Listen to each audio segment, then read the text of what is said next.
The most important work you'll ever do will be within the walls of your own home. Scientists have discovered that it takes approximately 400 repetitions to create a new synapse in the brain, unless it's done in play, in which that case it only takes 10 to 20 repetitions. "What if my child gets behind?" she asked. "Behind who?" I replied.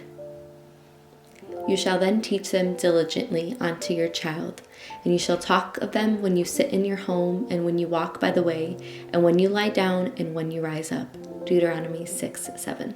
Afternoon or good morning, wherever you are. I pray that you feel blessed today. I wanted to encourage any of you who are in a season of homeschooling and a season of growing families, and you have found yourself in a little bit of a pickle and have maybe feel a little bit lost on how to navigate a growing family and homeschooling your children, because that's where I found myself a couple months back when we did welcome our fourth into our family, and I just was not aware of the season that I was in. And so with a lot of growing pains, we have found a good rhythm that works for us. And so today I thought I would share a little bit of that and what the structure and rhythms we have in place to make homeschool feel so beautiful and feel like such a blessing instead of a burden, because there are definitely moments where, man, do I have to rely on the Lord when I am picking up. I always love starting homeschool with a fresh start. So I do pick up the playroom, I do pick up all the papers and things, but while I'm doing this, I am just meditating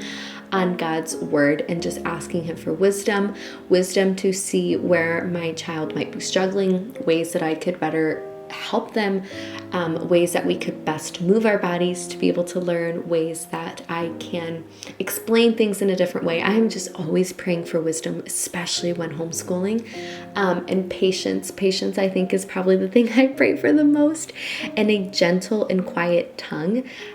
Sometimes we don't need to say anything. Sometimes we just need to give them space. Sometimes the way we're saying it isn't received as well. And so these are all things that I'm meditating on as I get things ready. But the biggest change that we have had since our newborn, who isn't really even a newborn anymore, he's going to be 4 months old pretty soon, but the biggest change that we have done is that he has a more consistent nap schedule now. And so I know he's going to go down for his nap early in the morning. And so once he does, that's when it is go time for me. And I have all of my 3 older kids in the homeschool room for us. So it is such a blessing, because for the first time ever, we have doors to our playroom. We've always had a playroom that was like more of a main space that we turned into a playroom. So it has really blessed us to be able to have doors to shut. And so that has allowed us to have more of a quiet space, just because we do have 5 animals in our home, and so that allows me to not have them in there. And so I find that it's a lot easier for the kids to focus and whatnot. So anyway, I am getting things ready. So the playroom is cleaned up, and I love starting with some type of like educational quote unquote play. So these are different things that I have set up. I have math for one child, and I have like spelling and letters for another child, and my kids do have assigned seating. So assigned seating has really blessed us, because it's kind of gotten rid of a lot of the I want to sit there, no, I want to sit there. And so everyone knows where they're supposed to sit, and we are able to play more because there is less of the bickering. So my almost 2-year-old does stay in the room with us, and it has really blessed us because she is able to learn a lot. And then it's also allowed me to be able to do homeschool in the morning, because we used to have to wait until she's napping, but she really enjoys that time with us. So I'm getting together her QE box for her to be able to do, and I always have assignments for her, whether it is a coloring sheet that we're doing, I print one out for her. But her QE box today, she really loved. And if you guys aren't familiar with QE boxes, they are a subscription where you're able to get a box filled with different STEM activities for your children, and everything that you will need to create a project or have something to build is all included. So if you need glue sticks, or if you need any supplies that you might need, it's all in sets, and it is blessed us tremendously. My kids, when they saw that she had one, they're like, wait, where's my KiwiCo box? So my kids had these little farm ones, so we made like little farm puppet fingers. And so I love that they're able to, like, I use this for part of our homeschool because they are using fine motor skills and are able to think about these things. And like this little thing with the drop-in, it had letters on them, and so you're able to use it for the activity that it's set forth, but then I always will keep that later for another activity that we might use for homeschool. So it's a huge blessing if you weren't familiar with it. So I will leave a link down below if you want to get 50% off your first month. I will have my link and code down below for you guys. And thank you to KiwiCo for sponsoring this portion of today's video. But once I get her things set up, I start with my older kids. And so they know that this is a routine. Again, it has just taken some time. There's a little bit of growing pains, but while I was getting everything set up, they're doing their morning chores and they're cleaning up and doing their things that they need to do before we start homeschool. And then they slowly start trickling into the room and they kind of just get started on their activities. Mainly my 2-year-old stays around and is just playing, and I am just bouncing back and forth. I have found that that is what works really well for us, and I make it very clear to them that I am one person and I have 3 of them to tend to, and so I love to spend time with them and I love to teach them, and the best way for me to do that is to kind of bounce around. And so you will frequently see me bouncing from one side to another, going down on the floor with them, and then it's really beautiful. It really is, because it allows me to cater to each child, but then it also gives them an opportunity to figure out a challenge that they might be having without me directly staring at them and being like, you need to figure it out right now. I find that they're able to work through a lot of these frustrations or work through things that they might not know or understand in the time that I'm with another child, if that makes sense. So I feel like that's really blessed us. So if I don't start with an activity, I start with either a book or I start with a Bible story.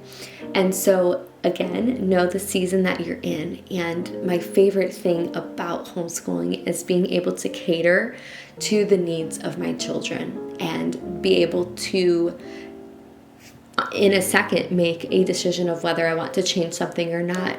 And so I do have these routines and structures set in place, but in no way am I tied to them. If I find that they were playing outside earlier today and they found a frog, I am able to just quickly go on my phone and find a worksheet and print out a worksheet of a life cycle of a frog. And that's what we focus on for the first half of homeschool. And then we get into our curriculum. So we do follow the Good and the Beautiful curriculum, and I follow their website and buy the stuff based off of what they suggest for each age and group.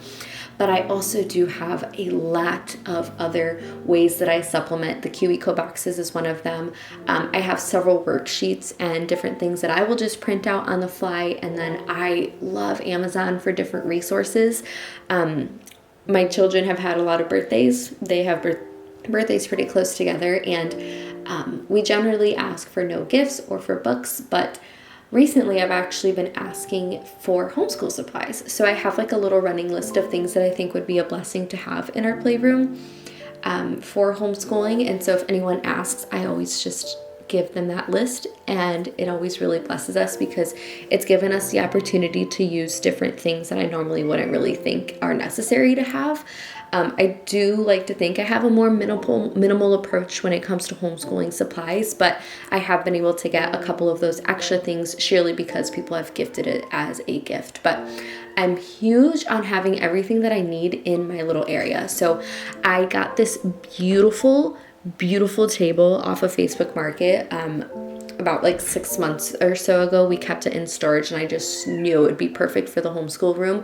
And it's really big. The kids are able to sit on it, but I'm also able to sit on the other side. And I keep everything that I need in that area. So all of my kids' curriculums are over there. Flashcards are there. I love whiteboards. I have 2 whiteboards and I keep all the pens there too. My kids like to use it and I like going back and forth. I have my timer with me there. I have pencils, coloring papers, scissors, markers, erasers, all those types of things that I would need. But these are all things that I'm okay with if my youngest gets access to. Obviously the scissors I keep a close eye on, but like there's not, the only markers that I have over there are the whiteboard markers. I'm not keeping like regular markers. I don't even buy markers. I like colored pencils. But these are all things that I'm okay with if my youngest gets access to and is playing with it. But having everything just like right where I'm sitting is really nice. I even have a trash can underneath my feet. But I don't like having to like waste time walking back and forth and grabbing things from a specific spot to bring it where I need to. I have found that a lot of precious moments and like excitement is lost when I'm having to be like, oh wait, yeah, let's do that. Let me go grab that real quick. Like I try to spend, and you guys saw in the beginning of the video, I try to spend at least 5 to 10 minutes in there preparing, cleaning, and like kind of just establishing all of my tools and things that I'll need for the day. Because I find that it just goes a lot smoother the rest of the afternoon.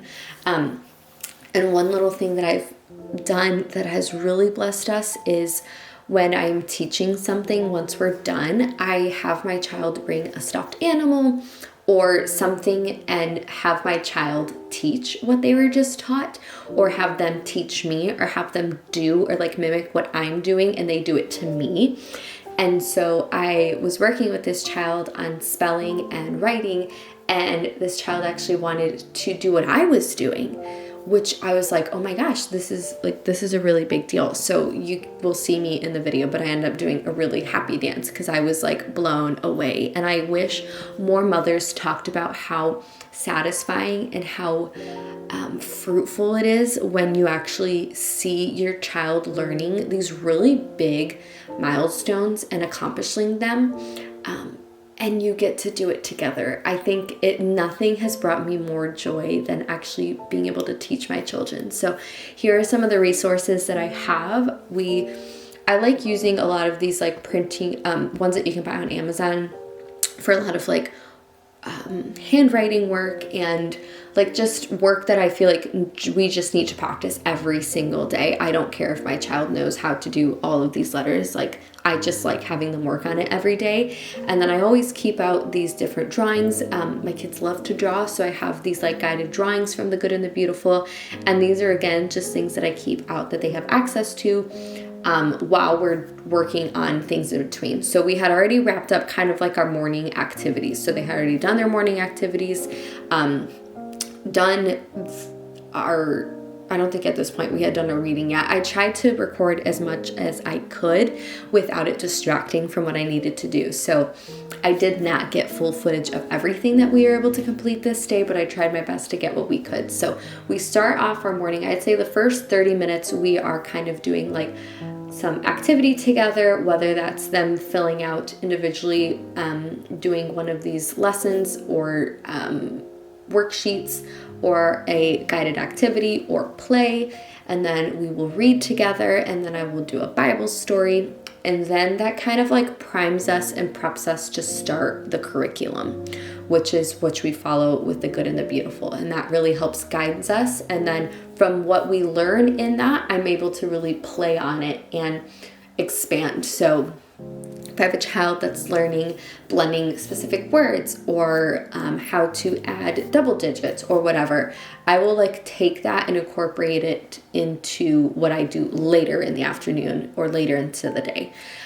So for our Bible reading today, I was just taking what was the story of last week on Bible Stories for Kids app, and that was the, I believe it was the 12 disciples. And so I'm printing out the color along, and I'm printing out the word search for them to be able to do. So at this point they had already finished their curriculum, and so I feel like I kind of like to do waves of things. So I like to do more of the really playful things that feel fun and exciting, and then curriculum, not that it doesn't feel fun and exciting, but it is more like really me and the child sitting down and working.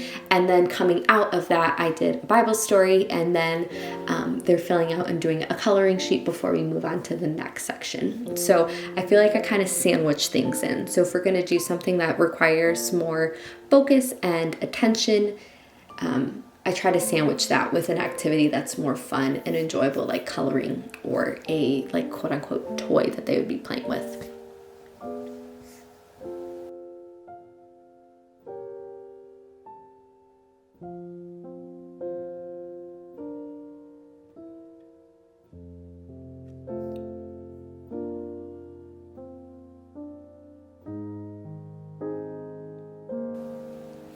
Now, a lot of what I've had to do since I have been teaching my kids has been that I've had to unlearn a lot of what I thought. So my kids don't necessarily sit still when they are learning. They don't necessarily,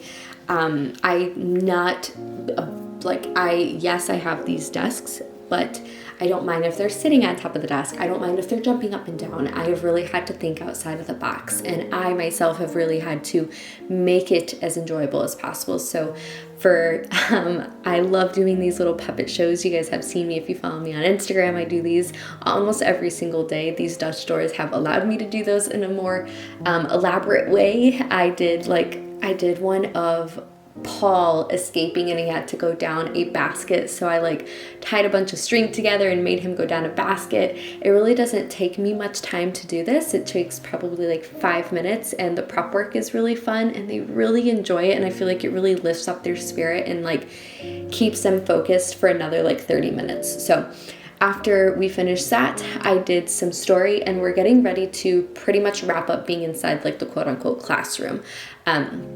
We are gonna go outside, and I try to crunch as much as I can during my baby's nap time. So he normally naps for about 2 hours. So we are normally in here for about an hour and a half to 2 hours, which I know seems like a lot, but it really doesn't feel like a lot. It flies by really, really fast. And I was just getting a couple of things ready for when we come back inside, because the kids were gonna go play outside, and they're pretty much outside for at least 6 hours a day. I really can't get my kids to come inside anymore outside of the time that we spend here. And I actually have a backpack that is filled with all of our stuff that when it's a really beautiful day, or if the kids want to, we will do exactly what we're doing in the classroom straight outside or at a park or at a friend's house. I am not tied or limited to being in here, but the kids really do enjoy it. So I kind of just let them decide where and what we do things with. I love using sand. I love using some of the Montessori style ways of learning. I have found that a child might be really struggling to write with a pencil a specific letter, or they might not know the exact motion, and I bring out the sand and they can perfectly do it in the sand, and then they can replicate that. So think outside of the box with these things. I go to garage sales all the time. Last year I went to a garage sale of a kindergarten teacher, and I was able to score a bunch of books and things. And then we went outside. I had this book, and we found ladybugs, and we played in the dirt, and we played in the mud, and we built rock buildings and towers and structures, and it's just so enriching to be outside. We looked for paw prints and different animals that we might have seen around here and what their prints look like. And my kids are also involved in several outside of homeschool curriculum, different types of activities. And so they do piano and Portuguese lessons, and then they are in a couple of co-op groups. So that's been really sweet and has really blessed us. But this is what our routine has looked like.